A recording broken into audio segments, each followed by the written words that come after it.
Dr. Ethan Reeves wiped sweat from his brow as he carefully catalogued the bioluminescent fungi sprouting along the riverbank. The air on Vexus was thicker than Earth's, perpetually humid and carrying the sweet-sour scent of alien vegetation. After 6 months on this distant world, he still hadn't fully acclimated to its strange atmospheric composition. "You're collecting the poisonous ones again," came a melodic voice from behind him. Ethan turned to see Talia standing a few meters away, her slender figure silhouetted against the dense forest canopy. Like all Vexians, she appeared almost human at first glance, bipedal, 2 arms, a face with recognizable features, but the similarities ended there. Her skin had a pale blue tint that seemed to shimmer in certain lights, and her large, almond-shaped eyes contained no whites, only pools of deep violet with star-like pupils that contracted in the daylight. Poisonous? Ethan quickly dropped the sample. The chemical analysis didn't show any toxins. Talia approached, moving with the fluid grace characteristic of her species. "Not to your instruments. The poison exists in a different spectrum." She knelt beside him and pointed to nearly identical fungi several feet away. "These are safe. Those will give you visions that last for days." Ethan sighed and made a note in his digital recorder. This was the 14th time his equipment had failed to detect properties the locals could identify instantly. "Thank you, Talia. Again. It is why your research station employs me, yes." She smiled, revealing teeth that were perfectly straight and slightly luminous. "To keep you scientists alive." "Among other reasons," Ethan replied, gathering his equipment. "Your knowledge of Vexian ecology is remarkable." When the Interstellar Science Consortium established the research base on Vexus, Talia had been among the first locals to volunteer as a guide and translator. Unlike many Vexians who remained wary of the human visitors, she seemed genuinely curious about Earth culture. Over the months, what began as a professional relationship had evolved into something Ethan couldn't quite define, deeper than friendship, but constrained by the vast differences between their species. They walked together along the riverbank, Ethan collecting proper samples while Talia pointed out species of interest. The afternoon light filtered through Vexus's atmosphere in strange patterns, casting prismatic shadows across the landscape. "The alignment begins tonight," Talia said suddenly, her voice uncharacteristically tense. Ethan looked up at the sky where 2 of Vexus's 3 moons were visible even in daylight, pale ghosts against the amber sky. "Yes, the triple lunar alignment. I've been looking forward to documenting it. According to my calculations, all 3 moons will be full simultaneously, a phenomenon that occurs only once every 73 years on your planet." Talia stopped walking. "You must not observe the alignment, Ethan." He turned to her, surprised by the urgency in her voice. "Why not? It's a rare astronomical event. It is dangerous for outsiders." Her star pupils had contracted to pinpoints, something Ethan had learned indicated stress or fear among Vexians. "Dangerous how? Increased tidal activity? Radiation?" His scientific curiosity immediately piqued. Talia shook her head, visibly struggling to find the right words. "It changes things. Changes us. You must stay inside the research station tonight, with all windows covered." Ethan smiled gently. "Are we talking about some kind of cultural taboo? A religious observance?" "No." Her response was sharp. "Not religion. Biology." She placed a 6-fingered hand on his arm, an unusual gesture for the typically touch-averse Vexians. "Promise me you will stay inside tonight, Ethan. Promise me you will not look at the moons." The intensity in her eyes unsettled him. In 6 months, he had never seen Talia so agitated.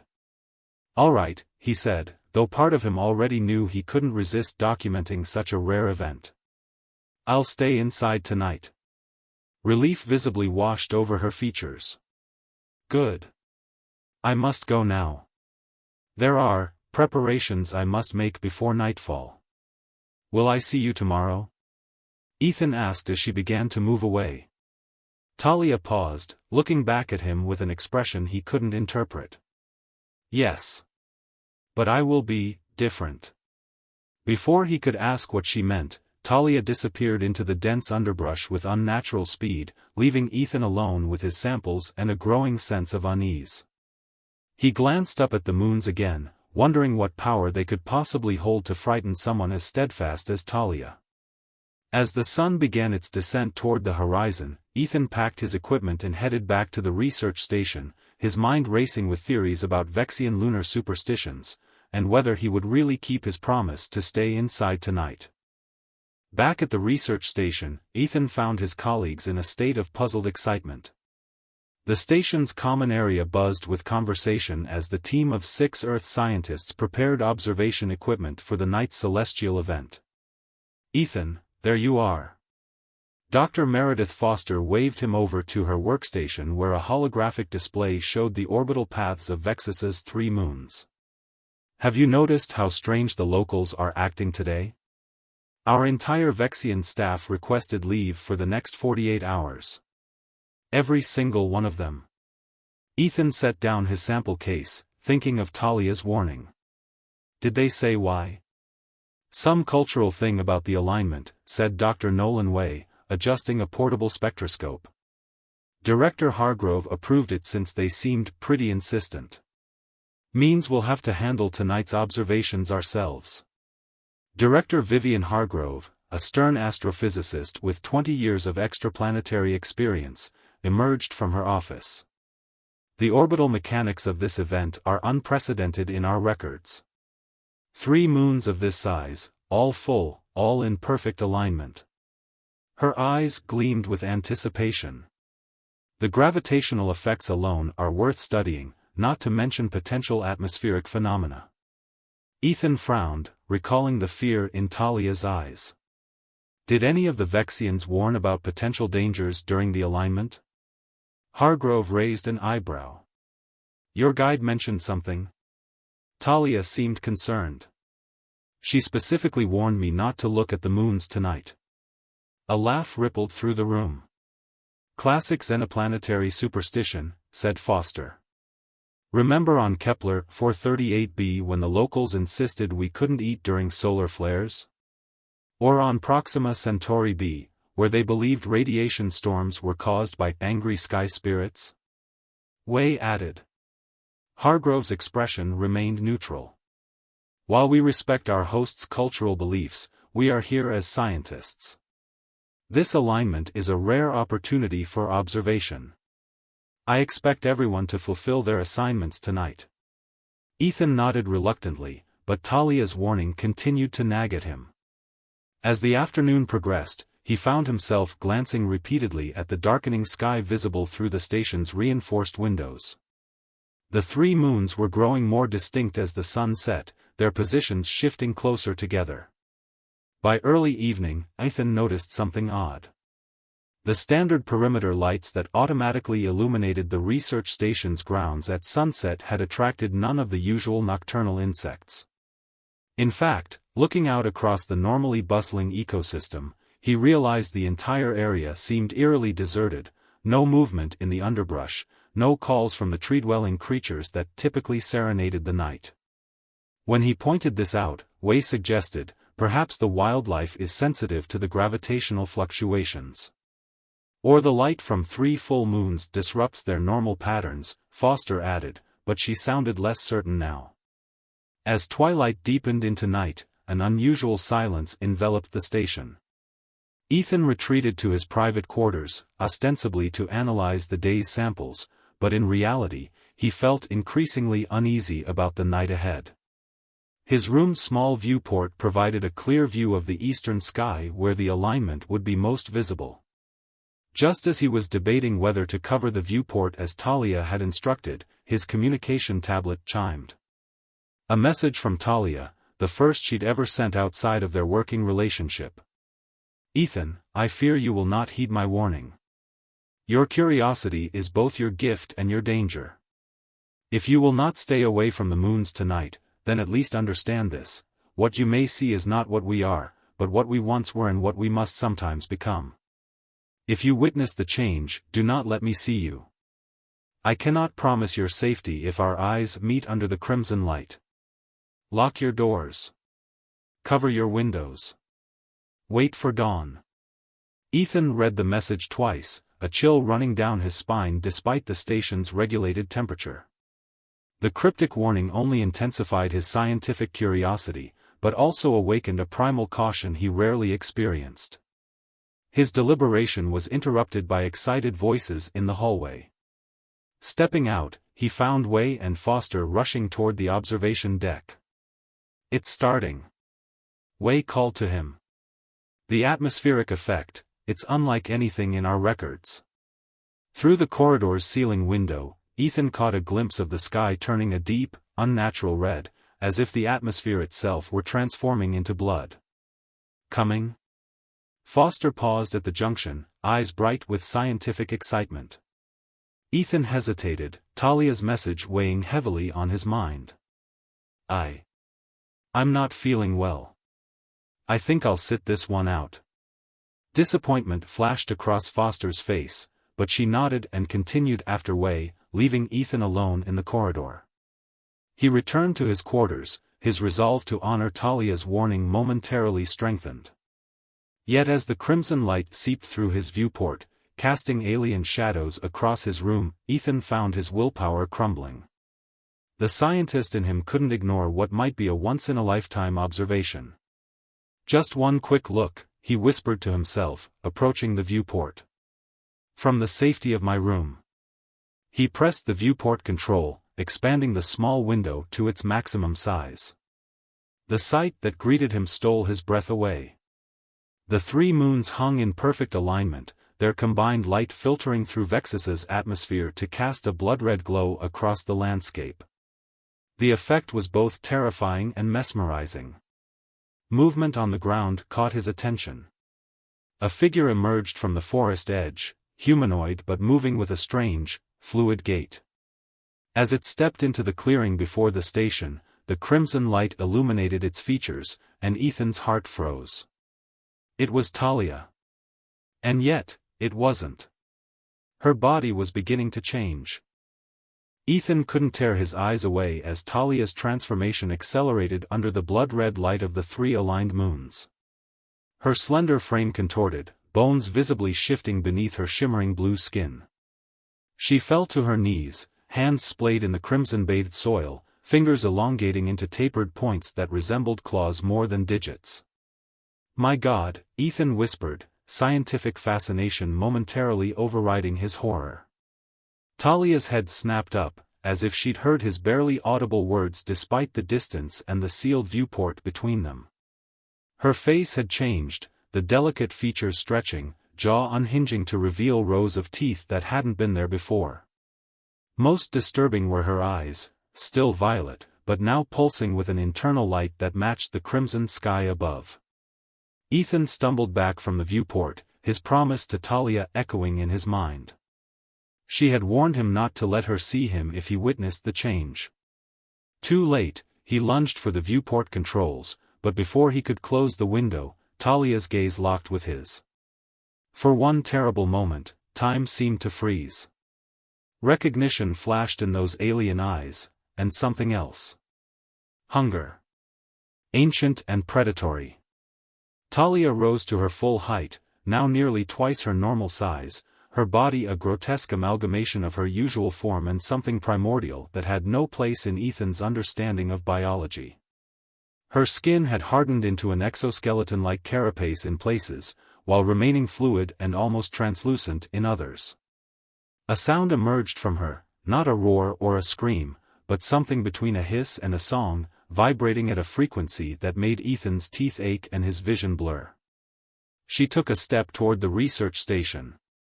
Panicked, Ethan finally managed to slam the viewport shut and engaged the emergency shutter, plunging his quarters into darkness.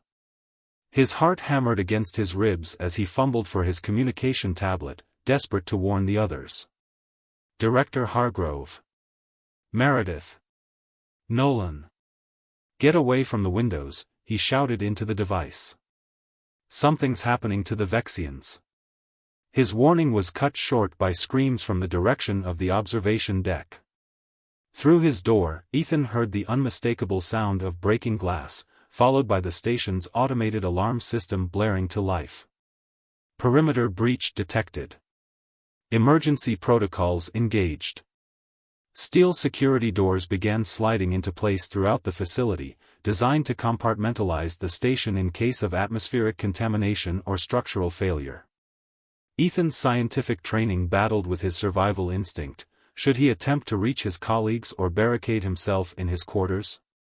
The decision was made for him when something heavy slammed against his door, the metal buckling slightly from the impact. Another blow followed, then another, each one leaving deeper indentations in the reinforced door. Ethan scrambled for the emergency hatch in the floor of his quarters, a feature included in all personnel rooms to allow escape in case of fire or decompression. His fingers fumbled with the manual release as the pounding on his door grew more frenzied. The hatch opened with a hydraulic hiss, revealing a narrow maintenance tunnel bathed in red emergency lighting. Ethan dropped down into it just as his door gave way with a screech of tearing metal. He caught a glimpse of a monstrous silhouette filling the doorway before he slammed the hatch closed above him and engaged the manual lock. Claws immediately began scraping against the other side of the hatch, but the reinforced material held. Ethan didn't wait to see if it would continue to do so. Crawling on his hands and knees, he navigated the claustrophobic maintenance tunnel, guided by the emergency lighting and his knowledge of the station's layout. The tunnel branched in multiple directions. One path led toward the observation deck where he'd heard the screams, another toward the communications hub, and a third toward the vehicle bay where the station's transport rovers were stored. Ethan hesitated, agonizing over the thought of his colleagues, but the sounds of pursuit behind him, claws scraping against metal, that haunting hiss song growing louder, forced his decision. He took the path toward the vehicle bay. If he could reach a rover, he might be able to outrun whatever Talia had become, find safety until dawn. If Talia's transformation was indeed tied to the lunar alignment as he suspected, perhaps it would end when the moons shifted position. The maintenance tunnel eventually opened into a service access area adjacent to the vehicle bay. Ethan lifted himself out, muscles trembling from exertion and fear. Through a small window in the access area, he could see the crimson light of the aligned moons flooding through the vehicle bay's large windows, painting the three exploration rovers in shades of blood and shadow. Taking a deep breath, Ethan slipped into the vehicle bay, staying low and using the rovers for cover. He'd almost reached the nearest one when movement outside the bay's windows caught his attention. Multiple figures moved across the compound, all Vexians, all transformed like Talia. Some crawled along the ground on too many limbs, others loped on powerful hind legs, and still others seemed to flow rather than walk, their bodies undulating in ways that defied physics as Ethan understood it. They were converging on the research station from all directions. With renewed urgency, Ethan climbed into the nearest rover and activated its systems. The vehicle hummed to life, its displays casting blue light across his face. He navigated through the startup sequence, hands shaking so badly he had to repeat several commands. Finally, the rover was ready. He engaged the bay doors, which began to slide open with agonizing slowness. As the gap widened, the crimson light poured in more intensely, along with a cacophony of those strange hiss songs. Ethan gripped the controls, preparing to gun the engine the moment the doors were wide enough for the rover to pass through. Suddenly, a transformed Vexian slithered through the opening, its body contorting to fit through the still narrow gap. It wasn't Talia, this one had been male in its untransformed state, recognizable only by fragments of clothing still clinging to its changed form. Another followed, then another. Ethan slammed his hand on the acceleration control, sending the rover lurching forward toward the partially open bay doors. The first transformed Vexian leapt at the vehicle, claws screeching against the reinforced windshield but failing to penetrate it. The rover burst through the opening, knocking aside the creatures as it barreled into the open. Ethan swerved to avoid more transformed Vexians, the vehicle's tires kicking up soil as he aimed for the perimeter gate. Through the rear-view display, he saw the creatures giving chase, moving with impossible speed. And then, directly in his path, stood Talia. Her transformed state was even more terrifying up close. What had once been a slender, blue-skinned humanoid was now a towering creature with limbs that bent at unnatural angles. Parts of her seemed to shift and flow, as if her physical form couldn't quite contain whatever she had become. Only her eyes remained recognizable, violet orbs pulsing with that same crimson light from above. Ethan had a split-second decision to make: swerve and risk overturning the rover, or continue straight ahead and hope the impact would knock her aside without disabling the vehicle. He chose the latter, gritting his teeth as he accelerated directly toward her.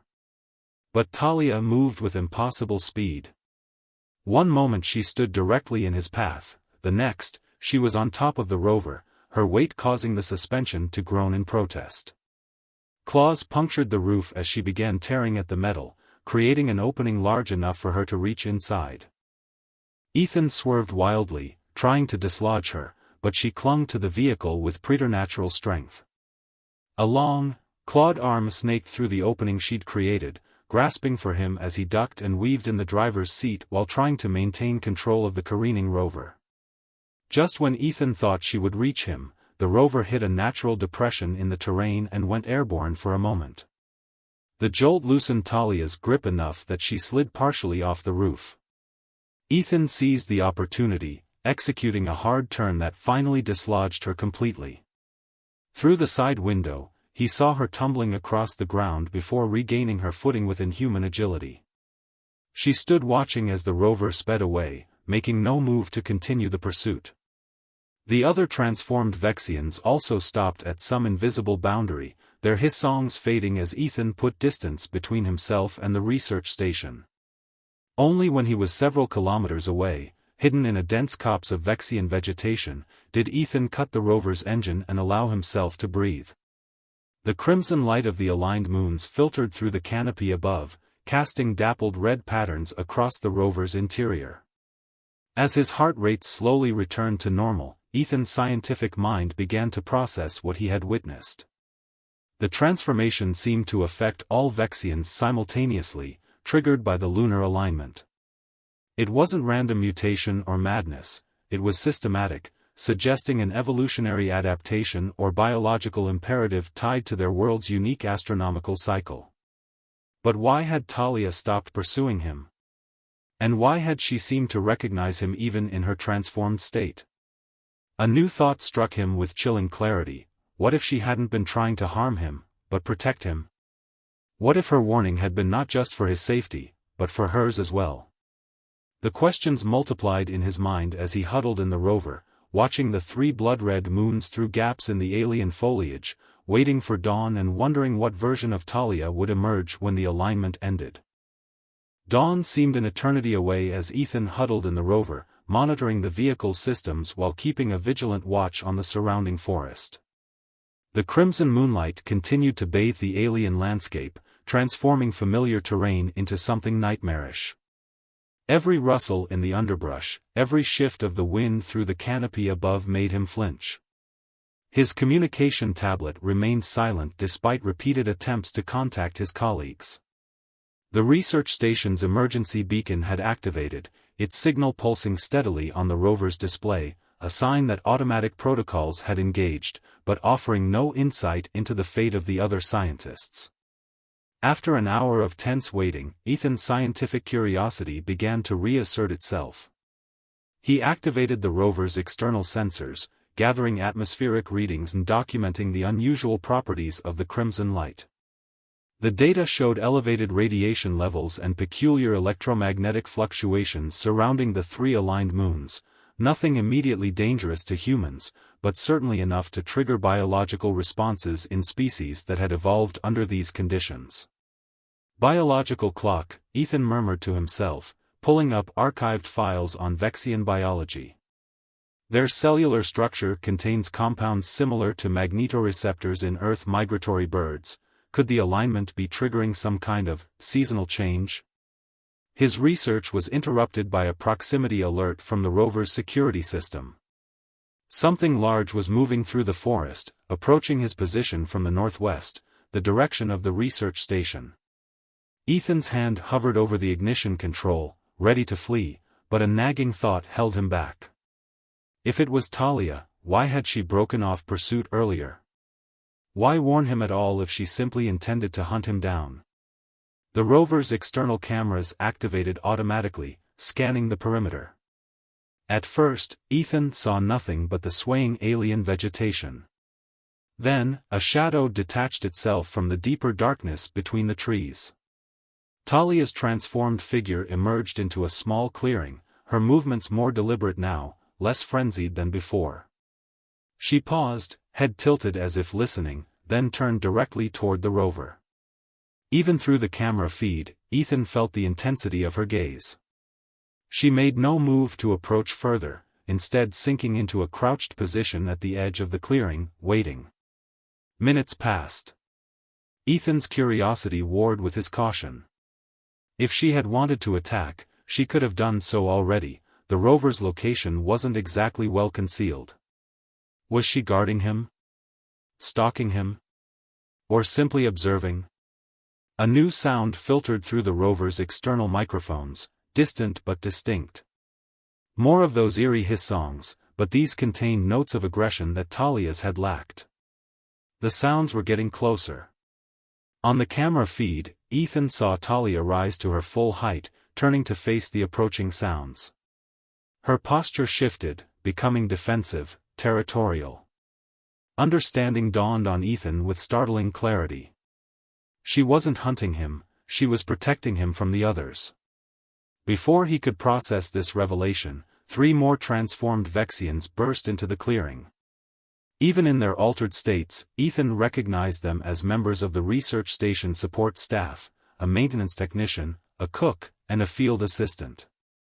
Now they were barely recognizable, their bodies contorted into forms similar to Talia's but with subtle variations. One had developed membrane-like extensions between elongated limbs, another seemed to be secreting some kind of luminescent fluid that dripped from its exoskeleton. They surrounded Talia, their hiss songs rising in what sounded like challenge.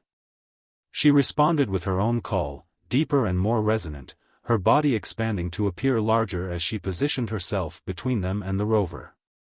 What followed was unlike any confrontation Ethan had ever witnessed. The transformed Vexians didn't physically attack each other, instead, they engaged in a complex display of sounds, movements, and what appeared to be bioluminescent signaling along their carapaces. It resembled nothing so much as a ritualistically choreographed dance, beautiful in its alien complexity despite the monstrous forms performing it. Talia's movements became increasingly aggressive, her hiss song dropping to frequencies that made the rover's windows vibrate. The others eventually backed away, their own displays becoming submissive until they retreated into the forest, disappearing as silently as they had arrived. Alone again, Talia turned back toward the rover. She approached slowly, moving with deliberate care until she stood directly before the driver's side window. Up close, her transformed state was even more unsettling, the exoskeleton-like plates shifting liquidly over muscle structures that constantly reconfigured themselves, defying terrestrial anatomical principles. Ethan froze as she raised one grotesquely elongated hand and pressed it against the window. The claws could easily tear through the reinforced material, yet she applied no pressure. Instead, one claw tip traced a pattern on the glass, not random scratches, but deliberate marks. Letters. She was writing. STOHIDDN. The realization that Talia retained not only self-awareness but human language comprehension in her transformed state shattered Ethan's remaining scientific detachment. This wasn't merely a physical metamorphosis, her consciousness remained intact, fighting against whatever biological imperatives the transformation had unleashed. Talia, he whispered, knowing she couldn't hear him through the sealed rover but unable to stop himself. What's happening to you? As if in response, she withdrew her hand and turned away, positioning herself in a sentinel-like stance several meters from the rover. She was standing guard. For hours, this strange vigil continued. Occasionally, distant hiss-songs would rise from different directions, and Talia would respond with her own warning calls. Twice more, transformed Vexians approached the clearing, and each time Talia drove them away with the same ritual confrontation Ethan had witnessed earlier. As the night wore on, Ethan documented everything, his scientific training providing an emotional buffer against the horror of the situation. He recorded Talia's movements, the frequency patterns of her calls, the visible biological changes in her transformed anatomy. The data painted a picture of a transformation far more complex than a simple Jekyll and Hyde scenario. This was an evolutionary adaptation with purpose, tied to the rare astronomical alignment. When his rover's power reserves began running low, Ethan was forced to shut down non-essential systems, including the exterior cameras. Without visual confirmation of Talia's position, the night became significantly more terrifying.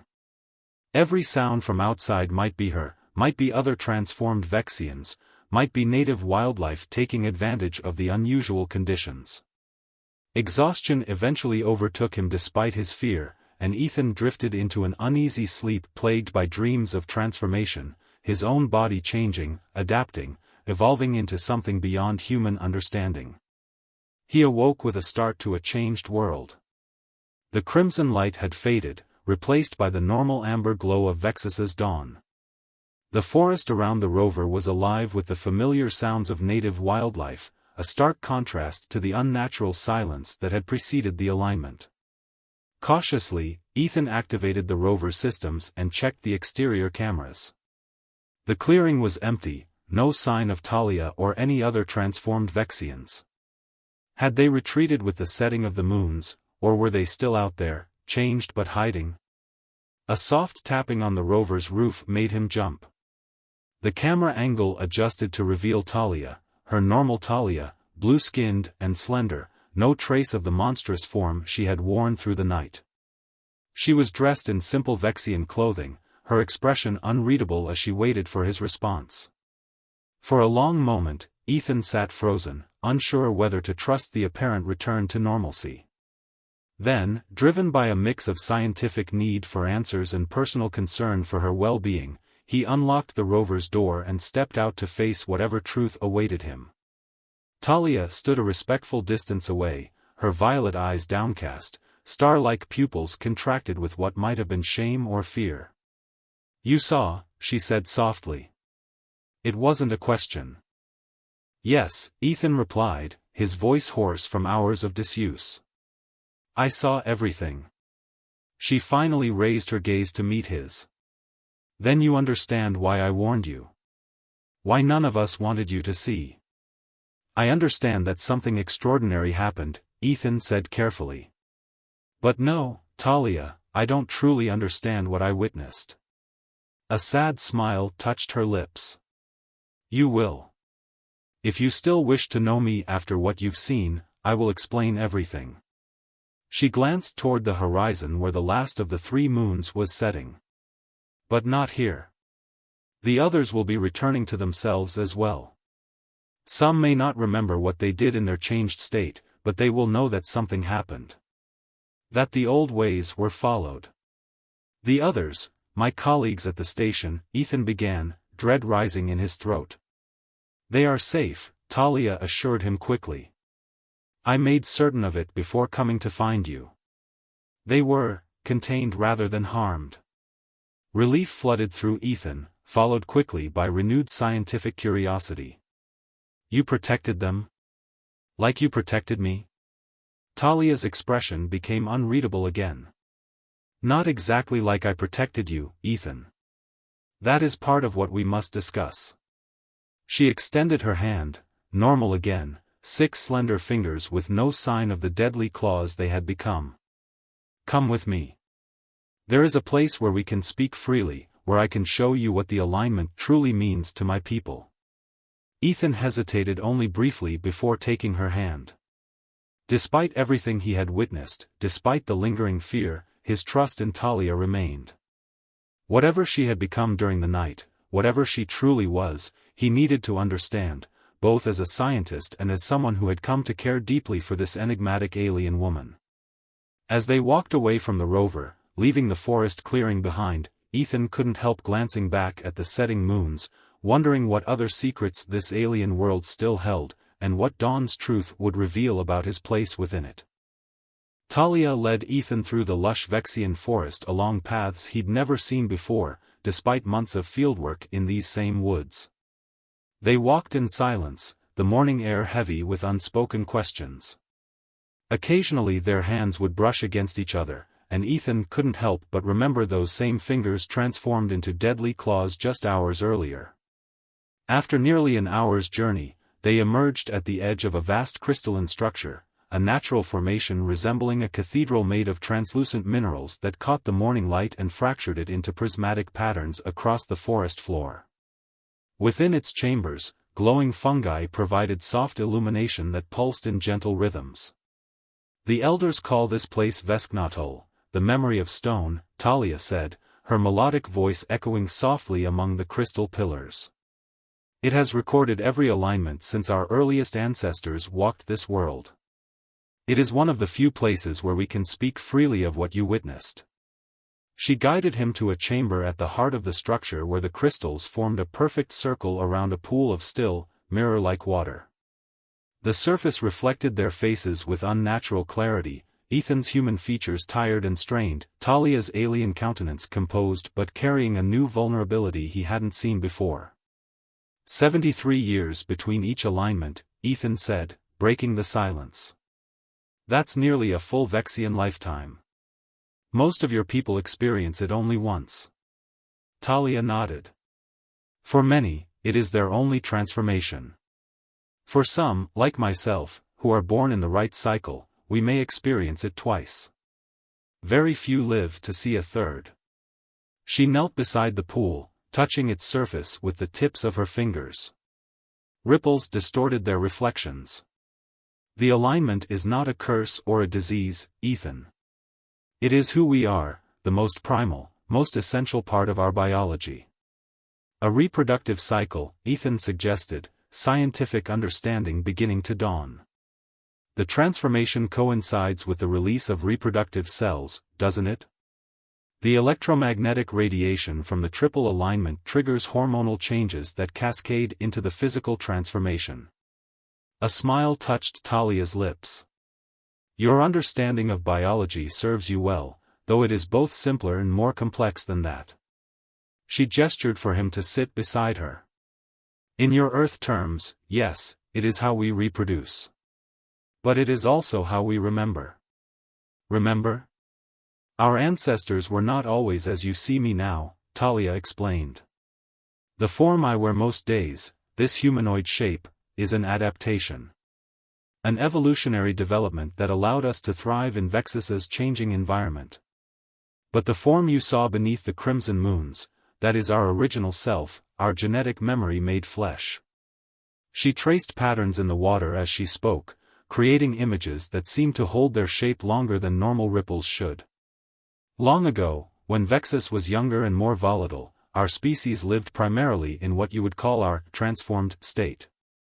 We were creatures of instinct and raw survival, perfectly adapted to a harsh world. As the planet stabilized, we evolved to favor consciousness over instinct, intellect over physical power.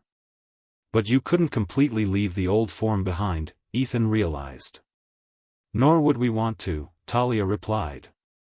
Our dual nature is our strength. The alignment allows us to reconnect with our ancestral form, to remember what we were, and to continue our species through a mating ritual as old as our world itself. Ethan's scientist mind raced with implications. The confrontations I witnessed between you and the others, that was part of the mating ritual? A selection process? Talia's skin flushed a deeper blue. Yes. The strongest, most controlled individuals establish dominance and earn the right to choose their mates. Her eyes met his. When I found you in the forest, others had already detected your scent. They were hunting you. But you protected me, Ethan said. Why? Her gaze didn't waver. Because even in my transformed state, I recognized you. Because what exists between us transcended the biological imperatives of the alignment. The implication hung in the air between them, unspoken but undeniable. Talia had chosen him, not as prey, but as something else entirely. The others at the research station, Ethan began, redirecting his thoughts to more immediate concerns. You said they were contained, not harmed. Talia nodded. Those of us who maintained stronger consciousness during the transformation ensured the safety of all humans. Your colleagues were sealed in the observation deck's emergency shelter. They likely believe they locked themselves in to escape what they perceived as an attack. She tilted her head, studying him. What will you tell them? It was a question Ethan had been asking himself since dawn. His scientific integrity demanded truth, documentation of an extraordinary biological phenomenon unlike anything in human records. But such knowledge came with responsibility. If I report everything I saw, what would happen to your people? To the research mission? The Interstellar Science Consortium would likely classify Vexus as a category for xenobiological hazard, Talia said evenly. Your people would withdraw, perhaps establish orbital observation platforms instead. Or worse, they might decide that further study requires specimens. The thought of Talia in a laboratory, subjected to experiments designed to trigger her transformation, sent a wave of revulsion through Ethan. And if I say nothing? If I attribute the incident to some kind of mass hallucination caused by atmospheric anomalies during the alignment? Then things continue as they are. Your people study our world, and we share what knowledge we choose to share. Her fingers brushed against his. But you would carry the burden of that deception. It wouldn't be deception, Ethan said slowly, working through his ethical dilemma aloud. It would be respecting the privacy of a sentient species. Recognizing that not every mystery needs to be exposed, that some knowledge belongs to those who live it. Talia's expression softened. There is a third option, Ethan. One that honors both your integrity and our privacy. What's that? The truth, but not the whole truth. Report the transformation as a theoretical model based on atmospheric readings and biological samples. Describe it as a hypothetical evolutionary adaptation rather than a witnessed phenomenon. Plant the seed of understanding without exposing the vulnerability of my people. It was an elegant solution, one that appealed to Ethan's scientific mind while respecting his growing feelings for Talia and her world. I could document the atmospheric conditions, the electromagnetic fluctuations, create a theoretical framework for what might happen without confirming I witnessed it. Yes, Talia agreed. Science often begins with theory before confirmation. Let this be a theory that remains untested during your lifetime. Ethan considered this, watching the ripples fade from the pool's surface until their reflections were clear again. In the crystal-filtered light, he saw Talia not as the monster of the previous night, nor simply as the alien guide who had accompanied him through months of research, but as a complex being bridging two evolutionary states, much as he now found himself bridging two worlds. There's something I still don't understand, he said finally. If the transformation is tied to reproduction, why warn me at all?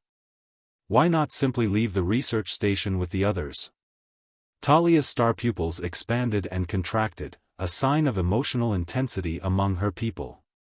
Because I feared what I might do if I found you during the transformation. Because what I feel for you is unprecedented. Unprecedented how? In all our recorded history, there has never been a biological compatibility between our species and any other. We transform, we mate with our kind, life continues its cycle. She paused, choosing her words carefully. But emotional compatibility, connection beyond the physical, that is something else entirely. Something I did not expect to discover with a human. The implication stunned Ethan into momentary silence. When he found his voice again, he asked, "Are you saying you protected me because?" Because even in my most primal state, I recognized you as important to me," Talia finished for him. "Not as prey, not as a potential mate, but as someone I could not bear to harm, someone I needed to protect even from myself." The crystal chamber seemed to pulse around them, the fungi's bioluminescence intensifying as if responding to the emotional current between them. Ethan reached out, his human hand taking Talia's alien one, marveling at how natural it felt despite their fundamental differences. "What happens now?" he asked. "The alignment is over, your transformation has passed, but everything has changed." Talia's lips curved in a smile that bridged their two worlds. "Now we continue our work together, but with greater understanding. You with your scientific knowledge of what truly exists beneath the surface of my world, and I with the awareness that not all connections are limited by biology. And in 73 years, when the moons align again?" Her laughter echoed through the crystal chamber, a sound of genuine joy. "You would be an old human by then, Ethan Reeves. But perhaps you will leave notes for whatever scientist follows in your footsteps, warnings wrapped in theory about looking at the moons." Ethan smiled, imagining some future researcher finding his encrypted notes, puzzling over the detailed atmospheric data and the carefully worded caution about observing the triple lunar alignment. Scientific knowledge passed down through generations, isn't that its own form of genetic memory? "Indeed," Talia agreed, rising gracefully and offering her hand to help him up. "Now, we should return to your research station. Your colleagues will be worried, and you have a complex theoretical paper to begin writing." As they left the crystal cathedral, stepping back into the dappled sunlight of the Vexian forest, Ethan felt a profound shift in his understanding, not just of this alien world, but of the nature of evolution, adaptation, and connection. The boundary between monster and miracle, he realized, was often merely a matter of perspective. The three moons of Vexus were still visible as pale ghosts in the daylight sky, their perfect alignment now broken, their power temporarily spent.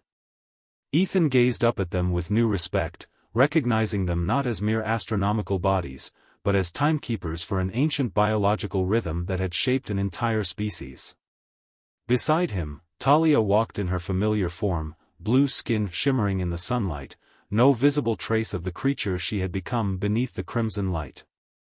Yet knowing what lay beneath that surface didn't fill Ethan with fear anymore, but with wonder at the complex beauty of adaptation, at life's endless capacity to embrace duality, to transform and return, to remember its origins even as it evolved towards something new. As they approached the research station, where explanations would be demanded, reports would be filed, and a careful dance of truth and theory would begin, Ethan found himself already looking forward to the next sunset on this alien world, to continuing his exploration of Vexus and its remarkable inhabitants with newly opened eyes. Some transformations, he had learned, didn't require three aligned moons, only the courage to look beyond appearances and recognize the truth that dawns after the longest night.